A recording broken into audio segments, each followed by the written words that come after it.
In a Montana campground, a little girl is taken as she sleeps.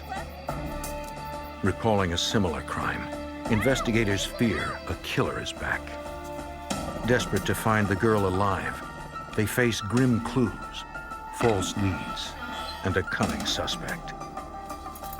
Police, agents, and a mother with unshakable determination struggle to solve the mystery of what happened in those dark woods.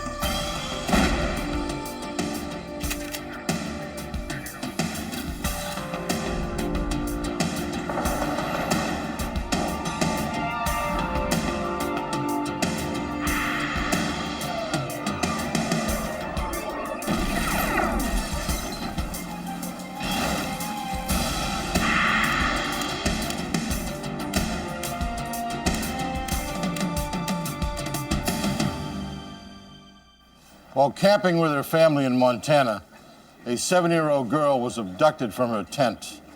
No one in the campground witnessed the crime, and the kidnapper left no clues. I'm Jim Kallstrom, former head of the FBI's New York office. At the time, little was known of criminal profiling. Agents would use it as they raced against the clock to find a criminal more monstrous than anyone imagined.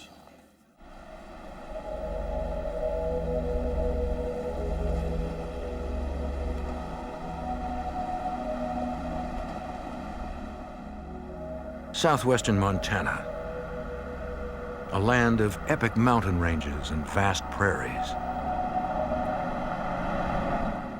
In June 1973, the Yeager family came to Montana from Michigan. Marietta Yeager was excited about her family exploring the West. Bill Yeager, a longtime auto worker, had taken a month off for this once-in-a-lifetime trip. It was 7-year-old Susie's first family vacation. Marietta's parents had also joined them for the trip.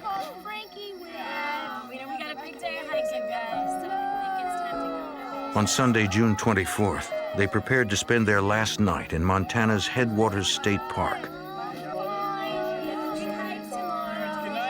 In the morning, they would continue west.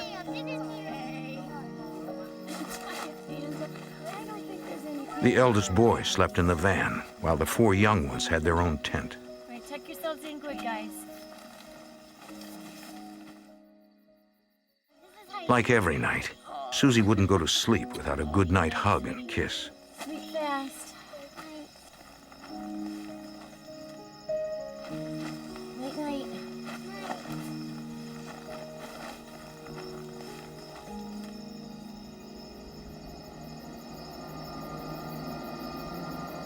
The night was chilly.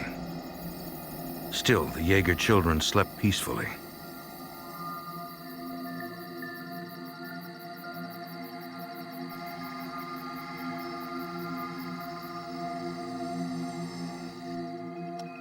The adults slept in a camper truck a few feet away.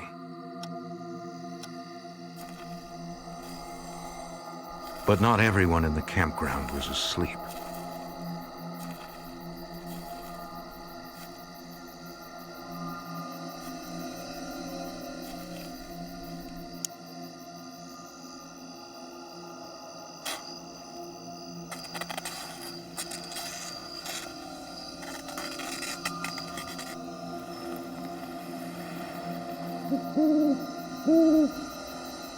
Around 4 a.m., a breeze awoke 13-year-old Heidi Yeager.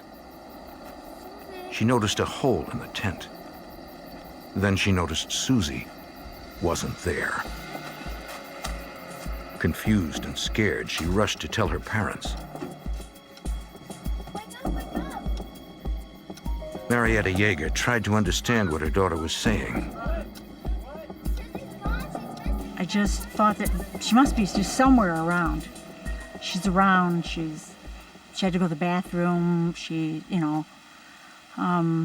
but at the same time, there's this terror rising in you that, oh, please God, don't let this be true. Don't let this be true. I mean, I can remember wanting to wake up and find out that this is not real. This is not really happening. Then, They saw the hole sliced in the tent. That's when it's like it or not, Marietta, this is reality, and more than she's gone, but someone has taken her. Their hearts sank further when they spotted Susie's stuffed animals in the grass. She was sleeping with them. She always slept with them. And she must have dropped them because she couldn't hold on to them. It made it clear to me that she was taken away by force. Right away, Bill Yeager drove to a phone to call police. Okay, Mr. Yeager, slow down. I need you to tell me what's going on. I want you to hold on the line. I'm going to get help. The sheriff's dispatcher immediately radioed Gallatin County Deputy Don Houghton, who was working the night shift. State Park Campground. Have report of a 7-year-old. 10-4, I'm away. On the way to the headwaters, Deputy Houghton stopped to pick up City County investigator John Onstad.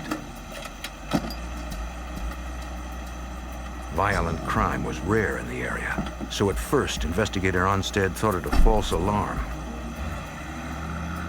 We're thinking that it really must be something else, that something like this would not be a kidnapping and it would resolve itself somehow. When the investigators arrived, the Yeager family was distraught. As the Yeagers explained what they could, they brought the investigators to the back of the campsite. That changed everything for Deputy Houghton.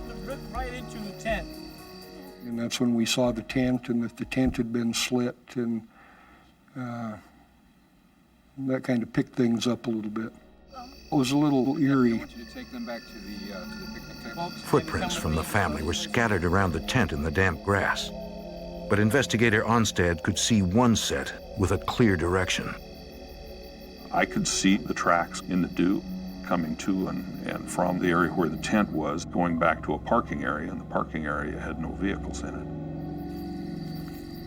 The Gallatin County Sheriff's Office contacted the FBI.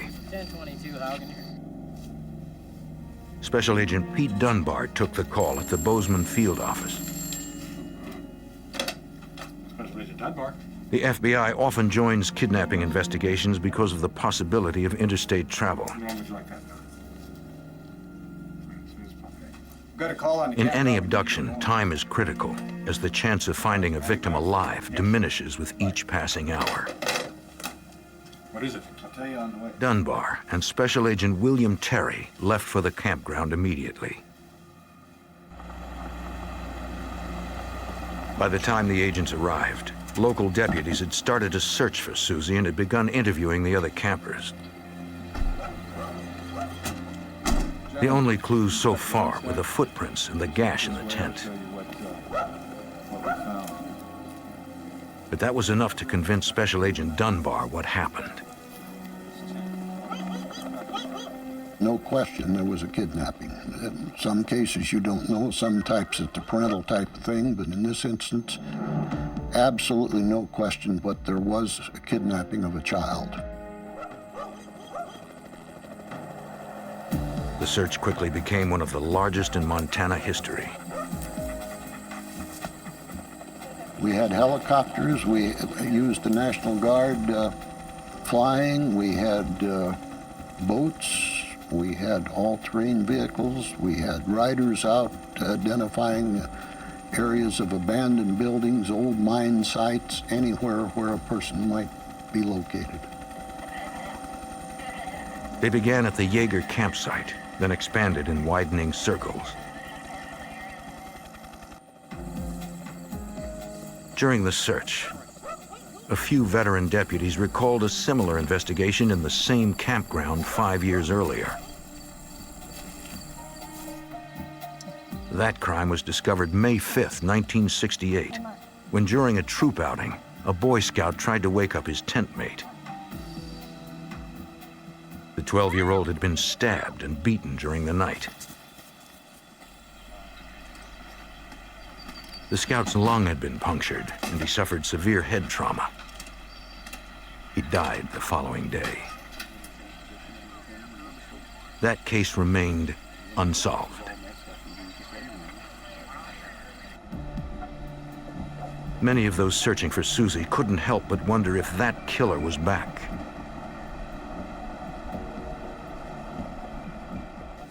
While the search of the woods continued, some deputies began tracking possible suspects. Reviewing criminal records, they began with sex offenders living nearby. Those without alibis were asked to come in for lie detector tests, according to Special Agent Dunbar. In the immediate area, there were 3 or 4 absolute prime suspects because of past activities dealing with children. One in particular that was looked at very carefully. The polygraph examiner asked the suspect about the night Susie vanished.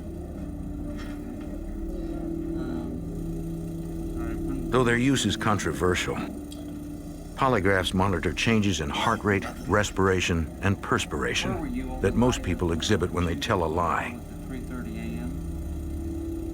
The suspect said he could not remember what he was doing that night. The polygraph results were inconclusive. Hoping for more information, agents sent the suspect to a nearby psychiatric hospital to be interrogated under sodium amytal, often referred to as truth serum. A barbiturate, sodium amytal produces a relaxed state in which suspects become less defensive and therefore more talkative. Under its influence, most people are unable to lie. Once the drug took effect and the suspect relaxed, his memory returned. Anyone by that name? You never met anyone by that name? He remembered what he had been doing during the time of the kidnapping. He had been in Butte, Montana. We checked it out. People in Butte could verify what he said was correct, and he was eliminated. Hopes of a quick arrest were dashed. Police and the FBI sought the public's help.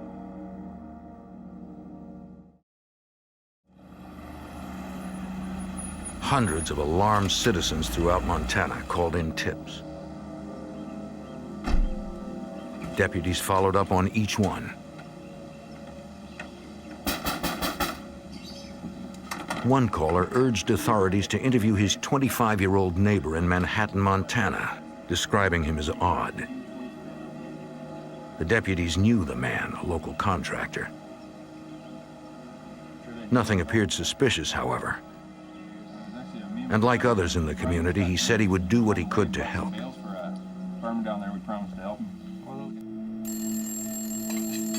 Then, a week after Susie disappeared, a man telephoned the home of a Gallatin County, Montana deputy. Who is this? The deputy's wife answered. Just a minute, let me call him. Hold on. The caller claimed to be Susie's kidnapper and demanded a $50,000 ransom be delivered to a bus station in Denver. To confirm he had Susie, he described a minor deformity: rounded, hump-like nails on the young girl's index fingers. Okay. The woman called her husband, who contacted the FBI at the command center set up at the campground.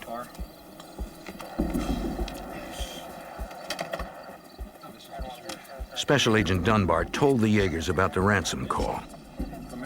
When he mentioned the fingernails, they were stunned. Susie did have rounded nails on her index fingers. The call was legitimate. Agents needed the kidnapper to call back with details about the ransom drop. But the call never came. A crushing blow for the family and investigators, according to FBI Special Agent William Terry. As time went by and there was nothing to give directions as to where the money should be placed or how she was going to be returned, the hope left. Watching deputies drag the rivers in Headwaters Park for a body was agonizing for the Yeagers. Yet Marietta and Bill refused to give up hope. I made a commitment to stay faithful to her as her mother, that not to give up, to continue to believe that she was still alive until such time, if ever it would have to happen, that I would have to accept concrete proof to the contrary. Still, the Yeagers could not remain in the campground forever. Bill needed to return to work, so after more than a month, the family had to go home. And it was so hard to leave, you know, for me, to leave the last place that I had seen her. Despite the best efforts of law enforcement, they had not been able to find the kidnapper. But soon, he would find Marietta.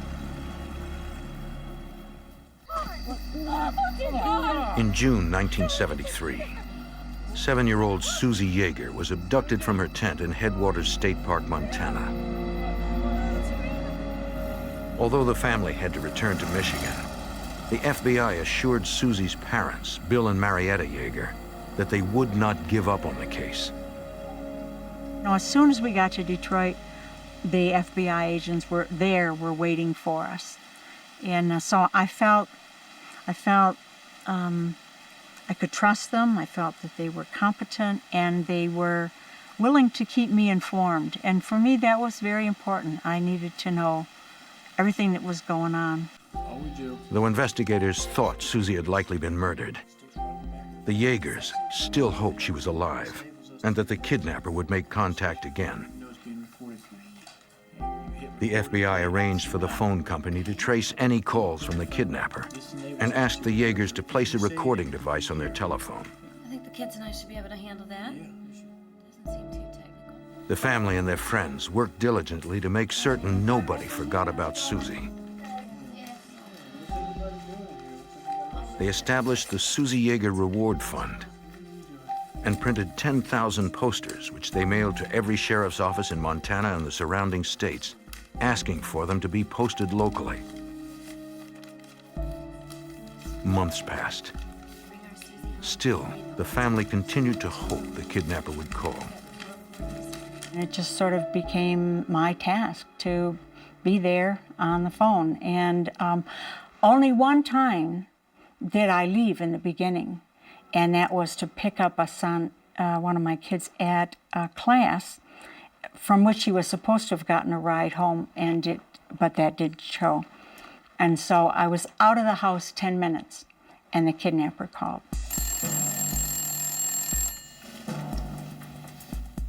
Following established routine, the eldest son, Dan, who remained in the house, snapped on the tape recorder. Who is this? Would you like to know where Susie is? Dan asked the kidnapper to release his sister. The caller complained that the police and FBI were involved. Yeah? You may think He said he couldn't release Susie without getting caught. Wait, no, don't hang up. Well, hey, no. Seconds later, Marietta came home. Mom, he called. Danny had just hung up the phone, and I could just tell by the look on his face, it was just stricken. He didn't even have to tell me. I knew he had just spoken to the kidnapper. And we had that call on tape, but no way of knowing who it was. Authorities traced the call to a diner in Wyoming. Local officers checked the place, but the caller was gone, and employees did not recall anyone who had been on the payphone. FBI Special Agent William Terry. There was a consensus of opinion at that time that Susie was dead. Yeah. And for some reason, this individual was attempting to torment the Yeager family. Months passed with no new leads or calls. 8 months after Susie's kidnapping, the Gallatin County Sheriff's Office received a report that a 19-year-old woman had disappeared from Manhattan, Montana, 10 miles from the campground where Susie vanished.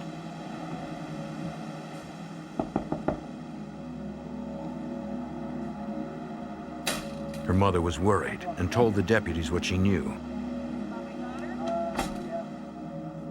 I had fun. You drive safe, right? She said that her daughter, Sandra Smolligan, was last seen on February 9th, returning to her apartment around midnight after a night out with friends.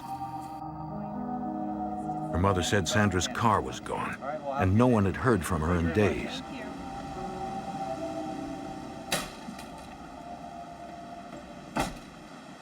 Like almost everyone in the small town, the deputies knew Sandra. They opened a missing persons case and set out in search of her car. Gallatin County Deputy Don Houghton, still working the Susie Yeager kidnapping, was also part of the new investigation. The area that I was assigned was to the northwest of the town of Manhattan. And this was a large area. And what we were doing was driving county roads, dirt roads, farm roads, looking for the car. On an abandoned ranch in the Horseshoe Hills, Deputy Houghton noticed fresh tire tracks off a dirt road, then spotted something that seemed out of place. Got out to see what it was, and it happened to be a pair of women's panties.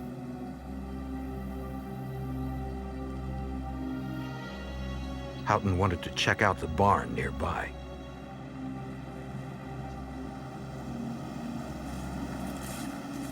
The door was nailed shut.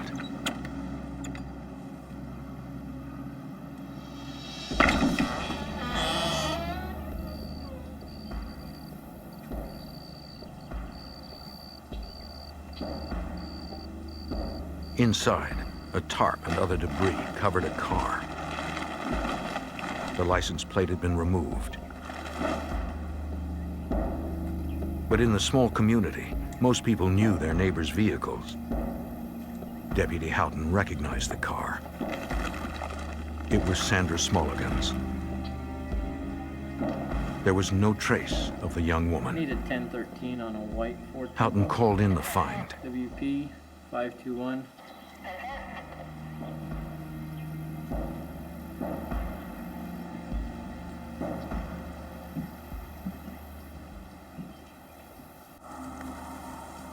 Deputies, sheriff's posse members, and volunteers scoured 5 square miles surrounding the barn. All right, go. In line searches, they marked any items that might be evidence. Go. 2 days into the search, one group investigated a 55-gallon drum they found in a field. There's something right here. Can you get a couple pictures? Something had been burned inside. Step back, please. Step back. Among charred wood were bone fragments. And the more we looked, we found bones spread out probably over a 75-yard area, most in very small pieces. They'd been broken up, chopped up, they were burned. In the end, they collected more than 1,200 bone fragments. A forensic pathologist determined they were human, and some were probably from an adult white female. Dental records confirmed several teeth and jawbone fragments belonged to Sandra Smolligan. Investigator John Onstad feared that Sandra's killer might have also kidnapped Susie Yeager. There was beginning to be a connection. Probably partly due to the part of the country we live in and what goes on here, what doesn't go on here. Sandra Smolligan had been dismembered. Whoever committed such an unspeakable crime might have taken Susie, too. Hey, deputy. 8 months after Susie Yeager vanished from a Montana campground, deputies discovered the remains of Sandra Smolligan at a nearby Horseshoe Hills ranch. Authorities feared a connection.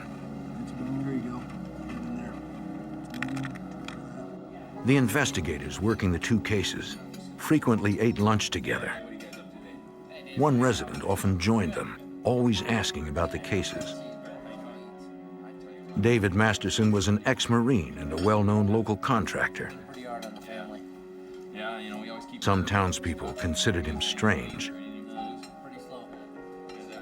In the first week of the investigation, Masterson had been questioned about Susie's disappearance. Deputy Don Houghton knew that people who are overly curious about a crime are often involved. On numerous occasions, David would come in and sit with us and eat. Always inquisitive. We were always cautious of what we said around him. But he was always volunteering for a search. Just kept in front of us, I guess. It bugged us.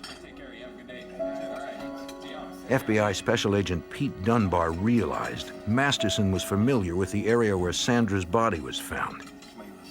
David surfaced as a suspect again because we knew enough about David from before to know that he knew the Horseshoe Hills very well. And also it developed that he had dated this girl, Sandra Smulligan. Investigators asked Masterson to take a polygraph examination. He agreed. I had a great deal of faith in the polygraph. I had had it utilized on other cases before, and invariably was a tremendous tool and never had one where it backfired. During the examination, Masterson denied knowing anything about Susie Yeager's kidnapping or Sandra Smulligan's murder. He confirmed he dated Sandra only once because she didn't want to go out with him again.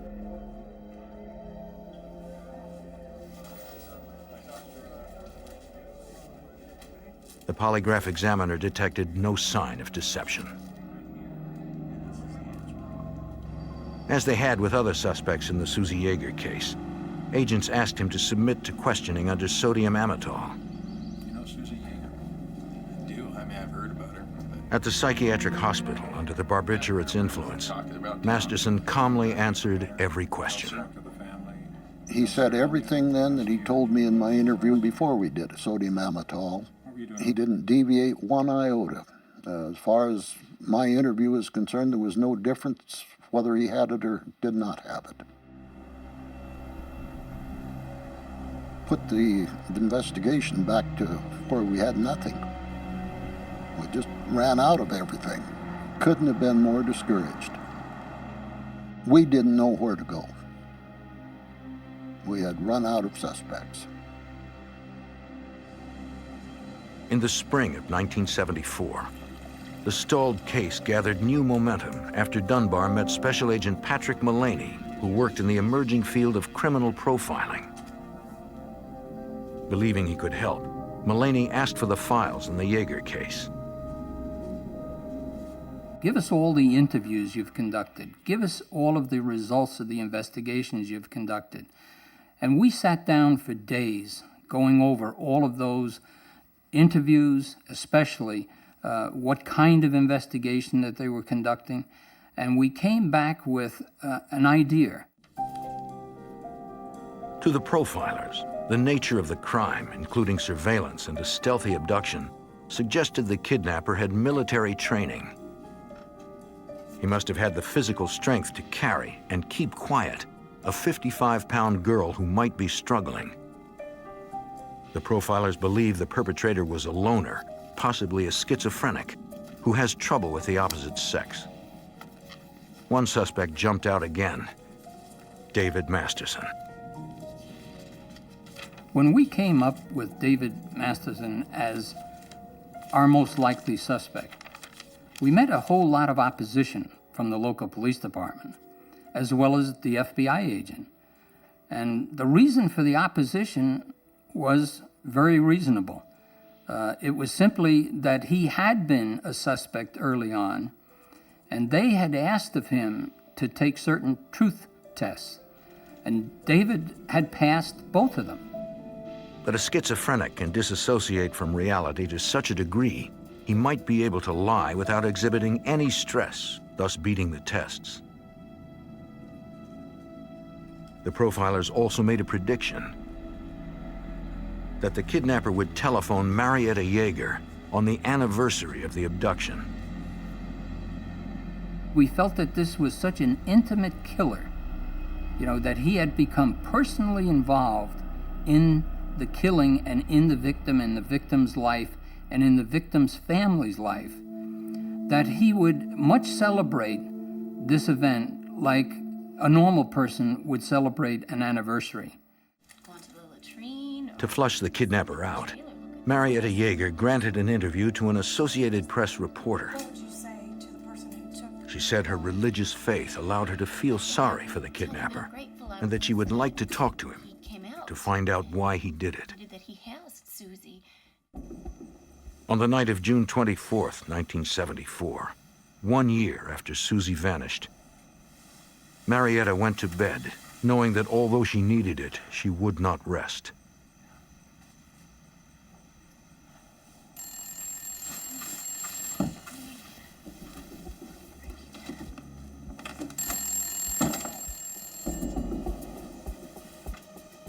As she raced to the phone and recorder, she hoped, finally, to get some answers. Yes, this is.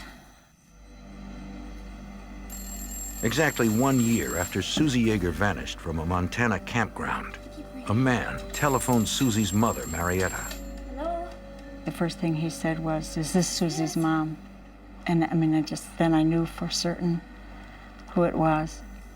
He said, "This is the man who took her from you 1 year ago to the minute." Can we have her back? And then the phone went dead. What happened? It was him. The Yeagers were devastated. Oh, no. What did he say? The call was so short, a successful trace was unlikely. It was him. Another call, if it should come, would be the only link to their little girl. Hello?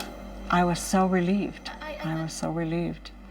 But my mind was spinning, what's going to happen, what can I say? And so in the beginning, I sort of gave the lead to him in the conversation. He had this need to let me know that he was the one who was in control. I have Susie. She's doing great. The kidnapper boasted he was too smart to get caught. Why did you... He said he and Susie had been traveling together. We've been going all over the place, having a great time. People think we're family. Where is she right now? Marietta wanted proof that her daughter was alive. Ma'am, She wanted to talk to Susie. fine. You don't need to worry. Like I said, you The just need to kidnapper stay said the calm. girl was nearby, sleeping in his cabin. She hasn't had a hair of our By this time, I knew that my husband had notified the FBI. They were trying to trace the call. So I knew it was important to keep him on the phone. I wanted the FBI to get to him before he got away and find out, if I was going to get my little girl back again. And I will do whatever it takes to As she get her talked, back. Marietta Yeager began to take control of the conversation. Fine with me.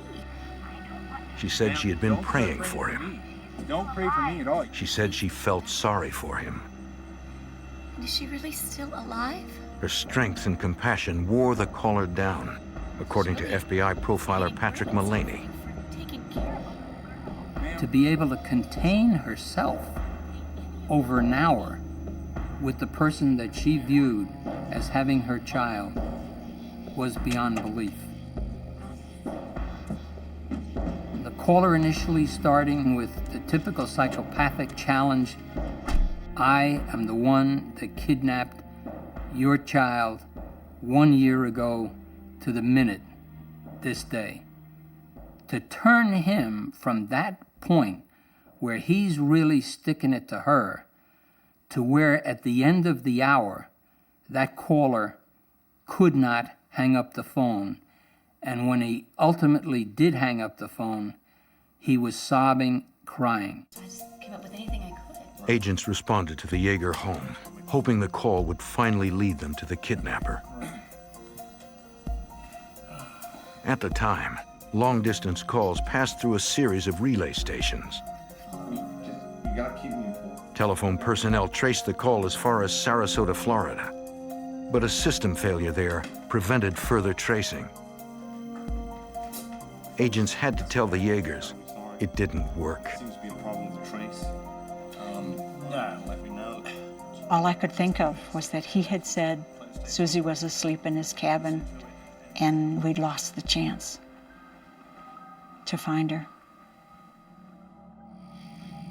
Then, a month later, a rancher in Montana showed investigators where somebody tapped into his telephone line.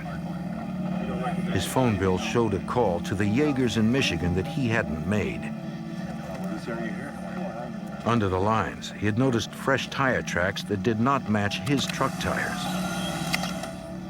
When asked for names of people who knew the ranch well, the rancher said David Masterson used to work for him. The investigators recalled Masterson had been a communications specialist in the Marines and would know how to tap the lines. Agents looked into a new technology, voice print analysis. A person's voice is made unique by their body's physical makeup, and scientists had begun charting voice patterns using a sound spectrograph.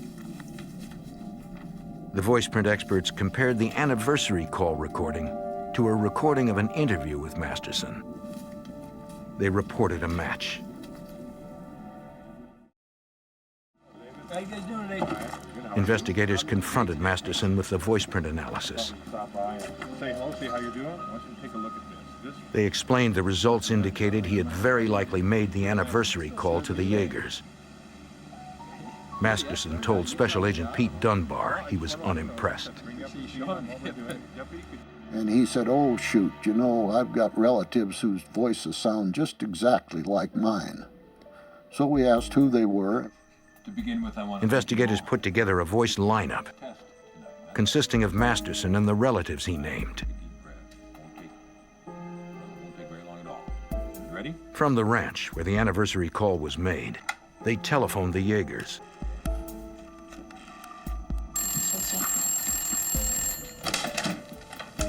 Yes, it's Marietta. Hi, Pete. Yeah, we're ready. Each speaker identified himself by a number and read an excerpt of the anniversary call. I'm number 1.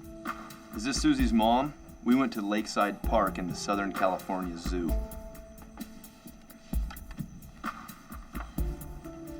I'm number 2. Is this Susie's mom? We went to Lakeside Park in the Southern California Zoo.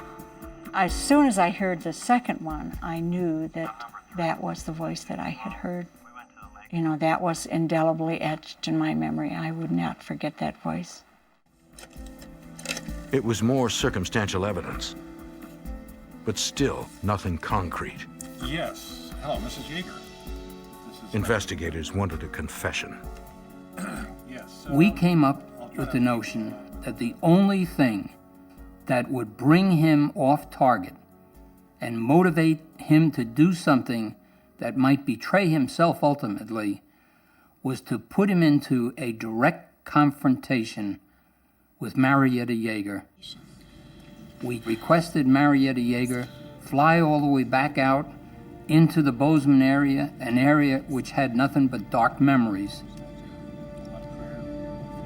Marietta had always believed that she and Susie's kidnapper would meet. I felt this must be the opportunity. So I was very grateful for the opportunity to come out and say to him face to face and not just to a voice on the phone that I had forgiven him.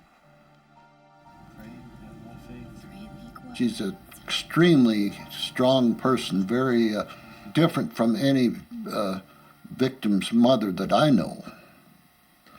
And her forgiveness, well, frankly, I think is very much different. Very much different. I know she feels strong about it, and I'm not sure I agree with her. On the morning of September 12, 1974, Marietta Yeager and David Masterson met at his attorney's office. Something in the depth of me knew that this was the man. And when I looked into his face, I could tell by his eyes that he was a mentally ill man. Unwavering, Marietta told him she knew he had taken Susie. Masterson insisted he was innocent. They spoke for more than an hour. Marietta trying to get him to admit what he had done, but he never cracked. Finally, the attorney said, well, you know, I think this is enough. We've given it a fair shot. And so we stood up and he shook hands with me. But it took all the discipline I had to let go. I mean, he was the one. I knew he was the one, and I didn't want him out of my sight. We'll be right back, Miss Shaker. I'm sorry, I'll be right back.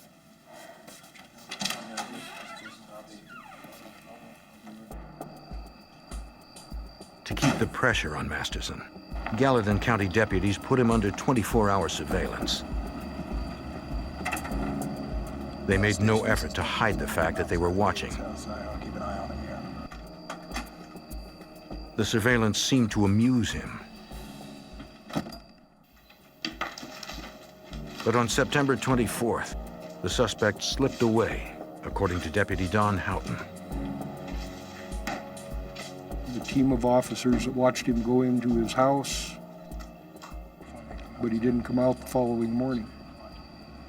It got to the point that we actually went and knocked on the door, somebody did, and nobody home. We started looking everywhere we knew David frequented, went to his job sites, and there was no David. While authorities were searching for Masterson, a man called the Yeagers. It was exactly 1 year after the kidnapper had called the first time when Marietta was out. Ma'am? The caller identified himself as Mr. Travis. Stop playing games with us, David. But as soon as he got on the phone, I knew it was his voice. What he was trying to convince me and the FBI that the real kidnapper was somebody in Salt Lake City, Utah, and not this person, David, who's being considered as a prime suspect here in Montana. He said he could prove that Susie was alive by putting her on the telephone. Your daughter's okay? Well, then listen to this. He's a nice man, Mommy. We are having fun together. He takes me lots of places. Well, I knew it wasn't Susie's voice. Susie never called me Mommy. She always called me Mama. Then my fear was that he'd bribed a child to speak those words, and that in his sick mind, this child would become Susie, and that he would harm this child too. David, that's not When Marietta kept calling him David, he began to unravel. I told you my name was Travis. He blurted out information Marietta discussed with Masterson in Montana. Yeah, Things only David would know. I can prove that I have her. And so he totally incriminated himself. And when he realized what he did, he said, "You'll never see your little girl alive again." And he slammed down the phone. Marietta called the FBI. And authorities traced the call to a Salt Lake City motel room, more than 400 miles from Masterson's home. But by the time they arrived, he was gone.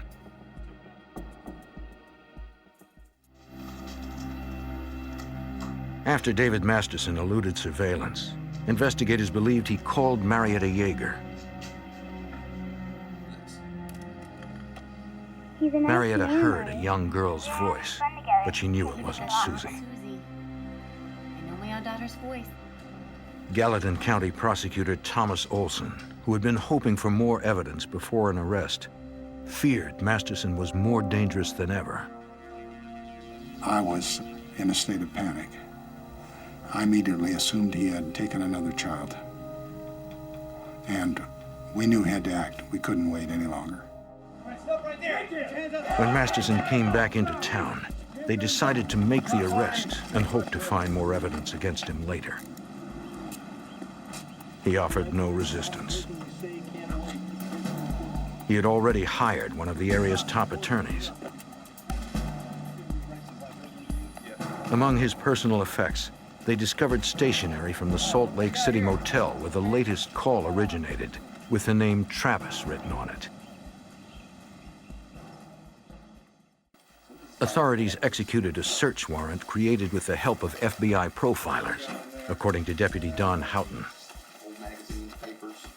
They told us that the suspect in this kind of a crime or these kind of crimes would probably keep souvenirs or trophies of his victims. to include everything from jewelry, clothing, to body parts. Our search warrant listed all those items. Inside the freezer, deputies made a grisly discovery. Packages wrapped in butcher's paper, marked with the initials of the murdered woman, Sandra Marie Smulligan. Then, they found a human hand with 2 severed fingers clutched in its palm.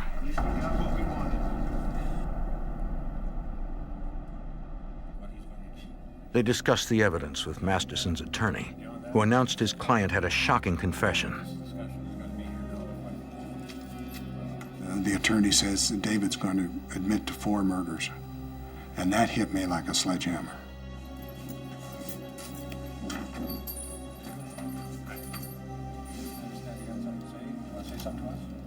Masterson told them about the 4 killings.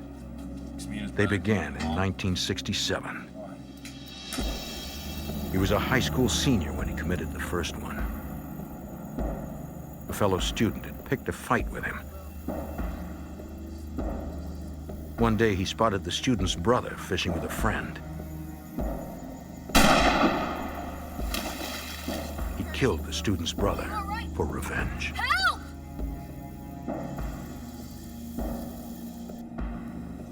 Why the Boy Scout? What did he do? Masterson said his second murder was when he killed the Boy Scout at the Headwaters campground in 1968. Kick me out. He did it to embarrass the local troop that had terminated his participation with the Scouts. His third victim was Susie Yeager. He waited until he thought everyone was asleep. He said he took Susie to the Horseshoe Hills Ranch, where they had found Sandra Smulligan's bones. He strangled her, dismembered her body, and scattered her remains. Anything special stand out? Just somebody else? Everyone wanted to know why. Don't like it? Or Masterson had no answer.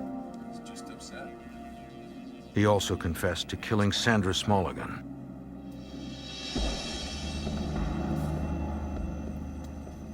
After she refused to see him again, he broke into her apartment.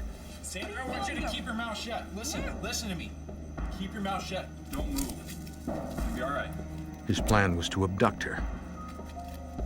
But when he covered her mouth with duct tape, he inadvertently covered her nose, too.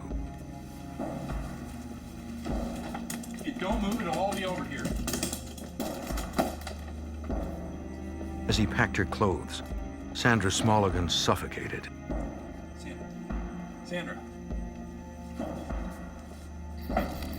At the same ranch, he dismembered her body, then incinerated the remains over a fire of cedar shingles and spread her bones among Susie's. It was late. I mean, I think it was like 3 a.m. And my lasting vision of David was that as he confessed to 4 murders, he seemed to shrink smaller and smaller in stature and size. And so at the end, he was a shell of a person. Thanks, sir. Deputies returned him to jail, but he never made it to trial.